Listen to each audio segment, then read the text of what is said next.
Marriage demolition. Part 2. Update 2. I'll attempt to describe what's transpired since my last post, despite the fact that I'm sure I'll use improper legal phrases and words in the process. However, according to what I've been informed, it's a federal requirement for the prosecution and defense to present all evidence and possible witnesses prior to a trial. There was a reason why my lawyer kept the video of my STBXW and Marcus cheating hidden. It wasn't a trial, but more of a hearing, with a judge presiding. My lawyer presented a USB drive as evidence, but the film was on a tablet. To cut a long tale short, Marcus either didn't realize I had evidence or forgot I informed him. I do recall putting my phone aside after filming them before pulling out my revolver. As a result, he and my wife never saw a phone. Because he declined to testify, the charges were withdrawn. His father is a business entrepreneur and a former judge. He couldn't have it put into evidence and viewed by the public during a trial in which his name was linked. So I genuinely escaped with my life.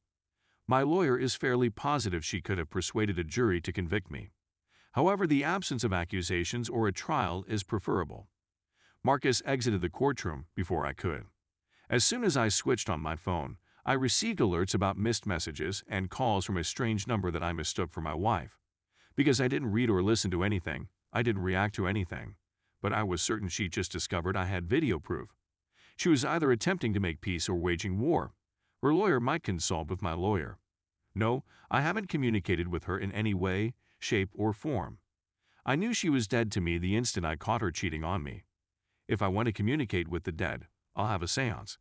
I have a highly respected divorce attorney, and he was the first person I tried to contact once the charges were dismissed. Obviously, the video will be required in divorce court, so I won't be able to show it to Marcus' wife. In any case, not yet. I'd imagine she'd find out via the grapevine, but who knows? He most likely prepared a preemptive strike and informed his wife anything just in case, but I doubt he gave a complete confession. My folks were overjoyed. I contacted them while they were on vacation to inform them of the fantastic, unexpected news. We were all anticipating the case to go to trial. Nobody anticipated the hearing to be the end of the criminal case. Now I'm concentrating on divorce, and my lawyer has my wife's divorce documents. It's not going to be as easy as my STBXW anticipated. She is now residing in the home. That puts me at a disadvantage, but my lawyer is attempting to mitigate the situation with some papers. I don't want to live in that home again. After seeing what I witnessed, I'd never want to live there again. In addition, I've heard it needs some repairs and new appliances. But, to be honest, I don't want it for her either. With property prices skyrocketing, I'd want to sell it altogether, along with the land. She shouldn't receive it if only because she was the one who ended the marriage. She should have kept her legs locked if she intended to stay there. Actions have consequences, and if she thinks obtaining some odd D is worth losing a property for, she shouldn't be in real estate. On the work front, I want to utilize the following week to either reclaim my previous position or find a new one. I don't want to fire anybody, particularly in such a specialist sector. But now I'm forced to hire attorneys to accomplish things I never wanted to do before. I know whomever replaces me will lack my expertise and knowledge, as well as my familiarity with the team. Don't believe I'll be jobless for long anyway. I never imagined I'd say I'm looking forward to getting back to work. The previous few months, however, have not been a holiday. I simply need something to concentrate on other than the divorce right now, and I'd want to try to forget that messed up night. I'm undoubtedly fortunate that I'm not dead, and I'm even more fortunate that I'm not imprisoned. But the whole scenario irritates me. Not only the money squandered on legal expenses, the squandered time, the statements I thought were true, but now realize were falsehoods, the deceit. I couldn't have known her if I hadn't met her. And the fact that I acted like a fool in front of someone I'd never met is upsetting. I mean, if you want to go postal and beat the out of someone over a deserving, devoted, and loving lady, go ahead. But to go berserk for someone who lied and never cared, it's not worth a single punch. And it's definitely not worth the bullets. Learn from my error, it's not worth it. But yes, if individuals could simply be honest with themselves and others, the world would be a better place. My STBXW is always attempting to communicate. Before she surrendered any part of herself to another guy, she needed to connect. I'd want to start anew someplace close to my parents but far enough away that I don't run across my STBXW or her AP. I despise large cities, but tiny communities have their own kind of ugliness. I earn a lot of money. I did and will continue to do so. After the previous several months, the idea of starting over with fresh things seems quite enticing. I can't think of someplace else I'd rather live. I simply know I don't want to live here. I'm happy we didn't have children, since this would have been a far worse experience. It's so nice to be able to ghost her and go on without a kid always. Linking everyone, and I adore children. One day, I want to have children, but, thank God, I didn't have any with a lady who was capable of doing that to me. At the very least, I know I can have a life and a work again. I'm having a bad time with this thing called life right now, but the fact that I have freedom and opportunity gives me optimism. I can let her go as a great blunder in my life, a tragedy of epic proportions. After all of this and what I did, I know I need treatment. I have a 2-week appointment to begin individual therapy.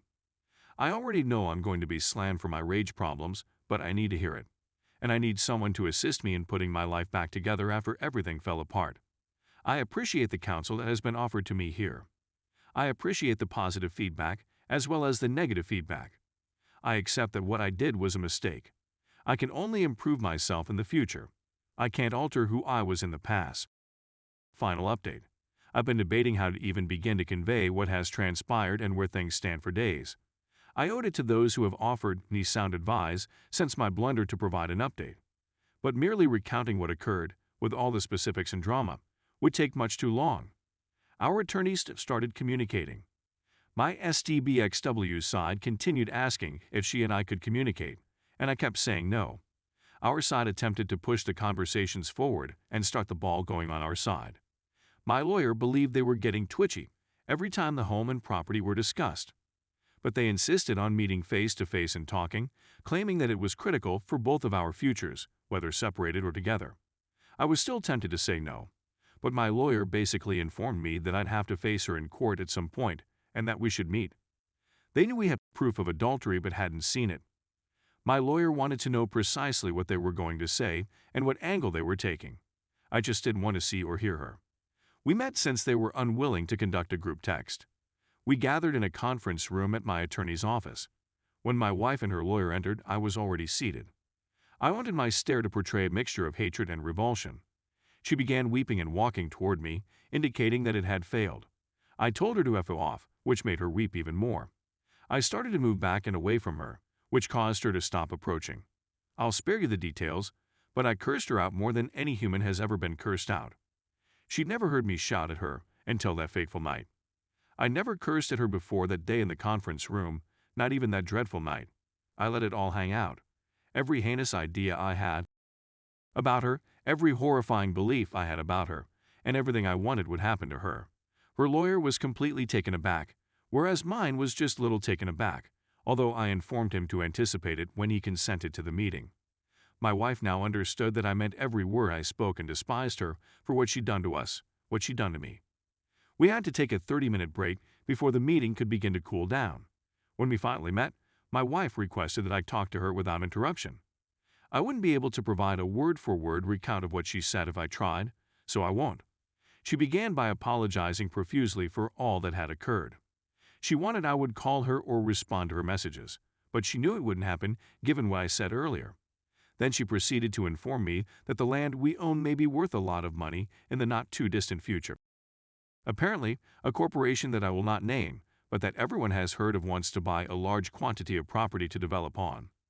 The agreement would be contingent on the sale of additional landowners, and I'm talking about a lot of land that the firm would be purchasing.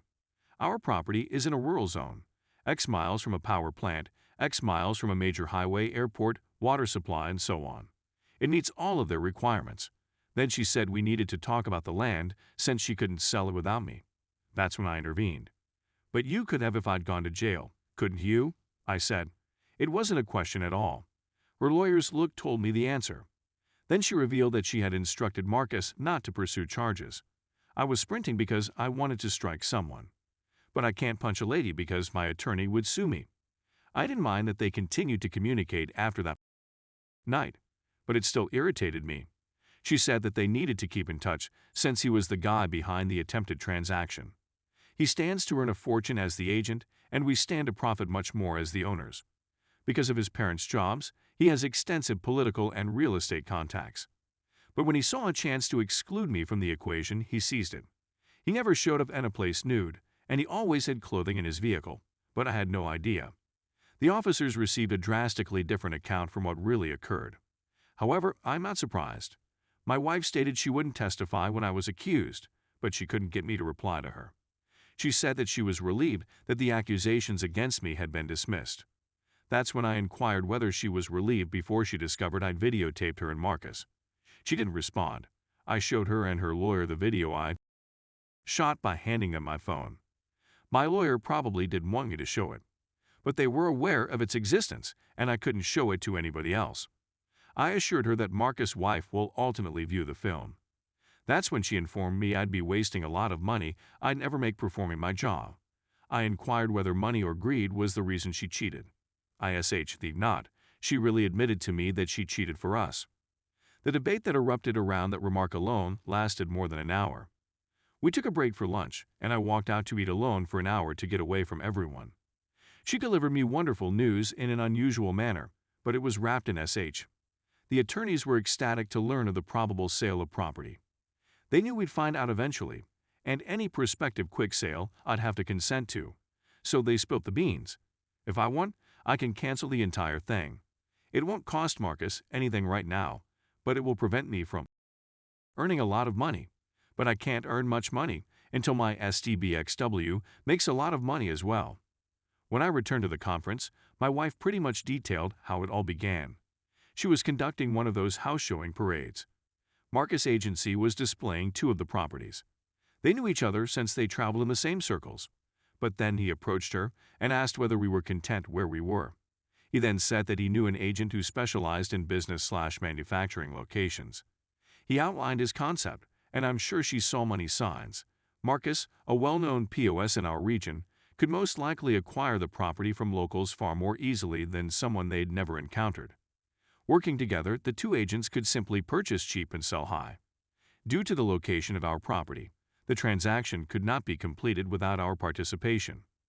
Marcus and my wife got involved by chatting to people and making plans. They then became physically intimate. So, 6 months before I realized it, my marriage dissolved. She said the 2 of them were just swept up in their enthusiasm about the money. She said it had no significance and was just. I wanted to beat my recent global cussing record, but I didn't want to blow out. I inquired if she and that POS had used condoms. They did, she claimed at first, but since she was on the pill, well, 6 days, 6F *****ing days, I said before labeling her a dirty useless. When she questioned what I was on about, I explained that when a male within a woman, that's how long may remain inside her. I felt like puking just thinking about what she had done to me. I inquired as to how she would want me to approach a prostitute, insert my fingers inside, and then place them in her mouth. Yes, it's revolting, but it's the same as what she did. She pretended to take showers. I told her she was a horrible SL, until she could stand on her head and spread her legs to rinse off. And she was perplexed as to why I was staring at her with a disgusted grimace. It's because I'm disgusted. She's horrible and has subjected me to SH I don't even want to think about. That doesn't even take into account what she said with her lips. Marcus can have the sense cheese tainted with his, but I needed to get out of there as soon as possible. I couldn't function for the rest of the day. For the first time since my after party at my father's cabin, I went out and got drunk. A part of me should be thrilled. And so am I if everything goes as planned. I'll be able to pay my attorneys in full, reimburse my parents tenfold, and have enough money to start over nearly anywhere. But the nonsense I've had to put up with in order to obtain that money sickens me more than my wife. Our 2 attorneys drafted an even split divorce after 3 terrible lawyers drafted an agreement. We won't be able to divorce until the land sells or the transaction falls through, but the divorce will be finalized and my marriage will be finished. It's not like I'm eager to be single so I can marry again. Despite my bad marital position, IF ***** ghosted her extremely well. It's not as if I have to meet or speak with the immoral Jezebel, but the fact that I still have any connection with her bothers me. I will not be able to contact Marcus' wife, either now or in the future. I'm not permitted to reveal my wife's film to her parents or relatives. However, she has informed them that we are divorcing and has admitted to having an affair. In any case, I received my job back and will begin working at a different location next week. There's discussion about sealing the accusations Marcus filed against me or something. But, thank God, my record is spotless. I'm still trying to make sense of her justifications and her attitude about those excuses. Granted, I'd be gone for 10 days at a time. I never suspected anything, and our life remained consistent. I wish that hadn't happened now. At the very least, the poor and lifeless rooms don't have to worry about spitting with a stranger. Her kissing me while placing her tongue in his lips or anyplace else was the same as letting a stranger spit in my mouth without my consent. But sick cheating garbage like my wife and Marcus don't seem to get it. Marcus' life with his wife must have continued throughout the affair. I'm not sure whether she realizes she went down on my wife via proxy at any point. I'm pleased I struck Marcus in the mouth now that I know what I know. I'm still thankful I didn't murder them or myself. However, they are both repulsive. Like licking a hobo's in an alley on a rubbish pile disgusting. Humans now detest me. It's beyond my understanding how she could freely offer her body to two different guys back and forth. I had several chances to cheat over the years, but chose not to do so for a variety of reasons, the most important of which was loyalty. But the thought of *****ing some I don't know, who may have been with any number of other people very lately, is absurd. Condoms will be condemned. Those things break and aren't impervious to anything. Except for monogamy, there is no safe. However, it only works if both individuals are loyal and have an ***** and up half the East Coast. If everything goes as planned, I may have ended up much, far worse than I should have, but we'll have to wait until next year to get things going. I'll continue to work like I have for years, but I won't have a place to call home. She is allowed to remain in the home until the sale and is responsible for all expenditures. The home will be destroyed following the sale, so no one will reside there. The vast bulk of our land is still underdeveloped. There is no way in hell the home can be moved out and miles away. I'll be notified when I need to sign documents, and I'll show up to do so. Then our pathways will split quicker than my wife's legs for a $100 note, and I'll be able to continue with cash in hand. But she wrecked my life, and it's not even fair. She devalued me just by being affiliated with me.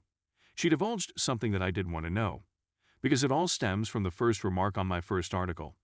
I understand that not every lady is like my wife. I can attest that not every man is a jerk like Marcus. But I'll be darned if those individuals don't screw things up for the rest of us. Why do it seem that two faithful persons with a strong relationship never meet? Almost every post on here is about a good guy/good lady who got connected with a man and the ramifications of that stupid choice. Forget about ever being able to trust again. I can't bear the thought of ever trusting somebody like that again. Nobody is worth what she has done to me, and she most clearly was not. It irritates me that he'll get away with it. I suppose the rest of the world will have to wait and see whether karma can terrify him as much as I did.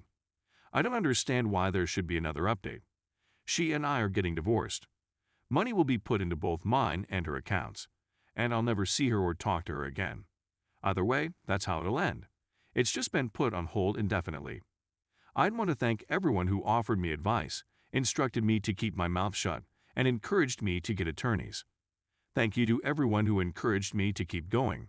To those who thought I should eat a bullet, I say go eat a hobo.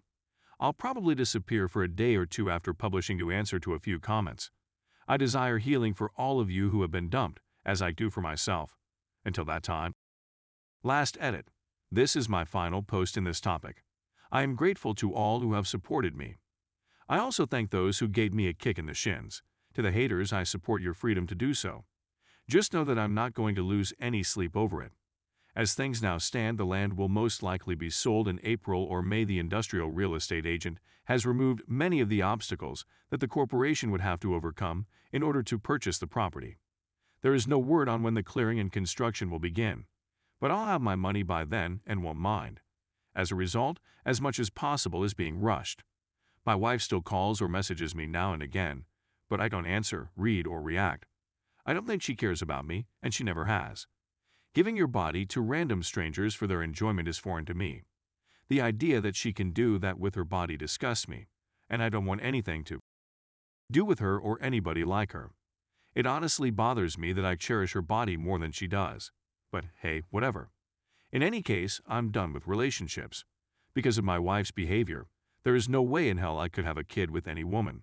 I do want children. However, following the property sale, I may decide to use a surrogate.